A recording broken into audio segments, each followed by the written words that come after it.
नमस्कार मित्रांनो. आ आज आपण जाणून घेणार आहोत ग्रीक गॉड.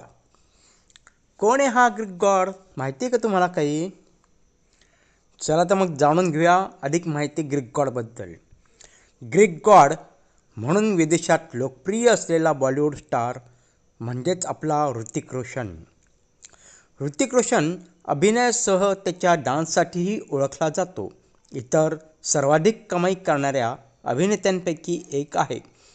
2012पासून कमाई आणि लोकप्रियतेच्या आधारे फोर्ब्स इंडियाच्या 100 सेलिब्रिटीच्या यादीमध्ये त्याचं नाव आलं आहे.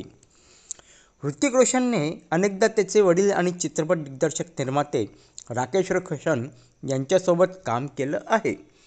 1980च्या दशकात ऋतिकने बालकलाकार म्हणून सिनेमात काम करण्यास सुरुवात केली होती. वयाच्या 6व्या वर्षी त्याने आशा या सिनेमात पहिल्यांदा काम केलं.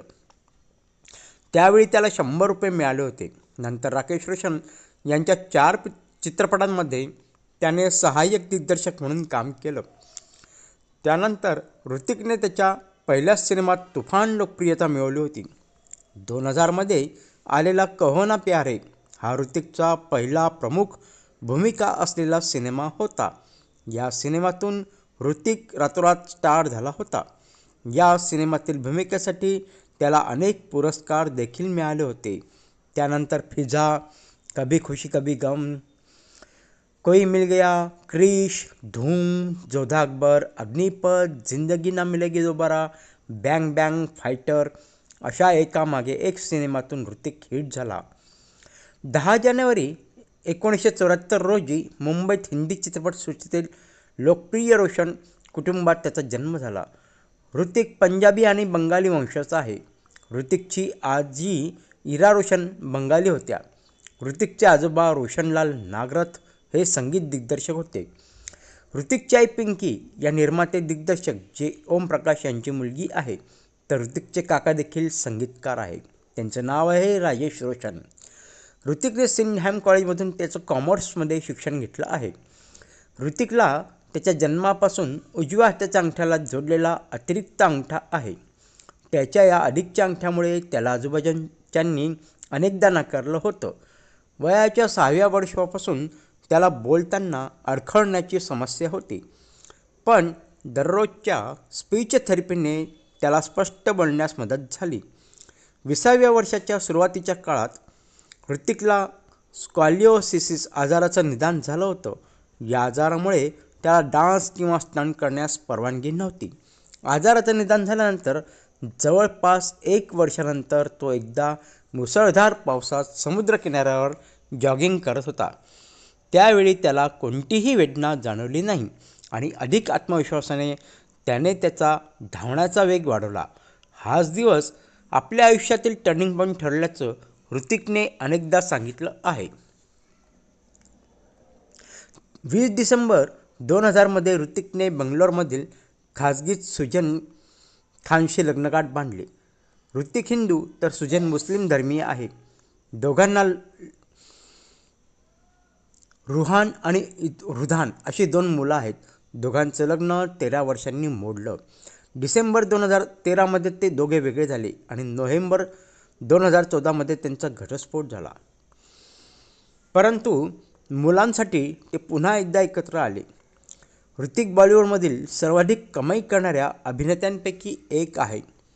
2001मध्ये फोर्ब्सने ऋतिकला दुसरा सर्वात लोकप्रिय भारतीय चित्रपट अभिनेता म्हणून घोषित केलं.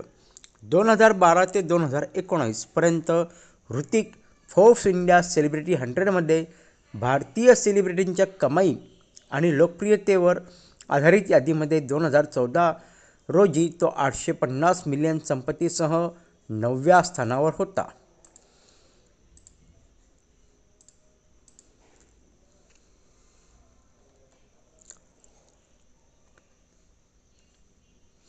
ऋतिक यांनी विविध प्रकारच्या भूमिका साकारून आपली अभिनय क्षमता सिद्ध केली आहे. कोई मिल गया मधील साध्या आणि भाविक रोहितपासून धूम 2 मधील स्टायलिश चोर, जोधा अकबरमधील सम्राट अकबर, गुजारिशमधील अपंग जादूगार तसेच सुपर 30मधील शिक्षक आनंद कुमार या भूमिका त्यांनी अत्यंत प्रभावीपणे साकारल्या. ऋतिक यांना बॉलिवूडमधील सर्वोत्तम नर्तकांपैकी एक मानले जाते. त्यांच्या नृत्यातील लवचिकता, ऊर्जा आणि अचूक हालचाली प्रेक्षकांना मंत्रमुग्ध करतात. त्यांचे व्यक्तिमत्व, शिस्तबद्ध जीवनशैली आणि फिटनेसबाबतची जागरूकता तरुणांसाठी प्रेरणादायी आहे. यशाच्या शिखरावर असतानाही ऋतिक रोशन यांनी वैयक्तिक आणि आरोग्यविषयक अडचणींचा सामना केला, मात्र त्यांनी कधीही हार मानली नाही. त्यांच्या संघर्षातून मिळालेली जिद्द आणि सकारात्मक दृष्टिकोन अनेकांसाठी प्रेरणास्थान आहे. ऋतिक रोशन हे केवळ यशस्वी अभिनेते नाहीत, तर मेहनत, संयम आणि आत्मविश्वास यांचे प्रतीक आहेत. अभिनय, नृत्य आणि व्यक्तिमत्व या तिन्ही बाबतीत त्यांनी उत्कृष्ट साधली आहे. म्हणूनच ऋतिक रोशन यांनी भारतीय चित्रपटसृष्टीतील एक प्रभावी आणि आदर्श कलाकार म्हणून ओळखले जातात.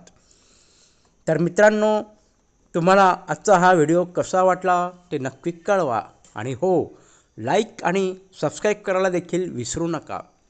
आपण पुन्हा एकदा भेटूया एक नवीन विषय घेऊन. तोपर्यंत नमस्कार.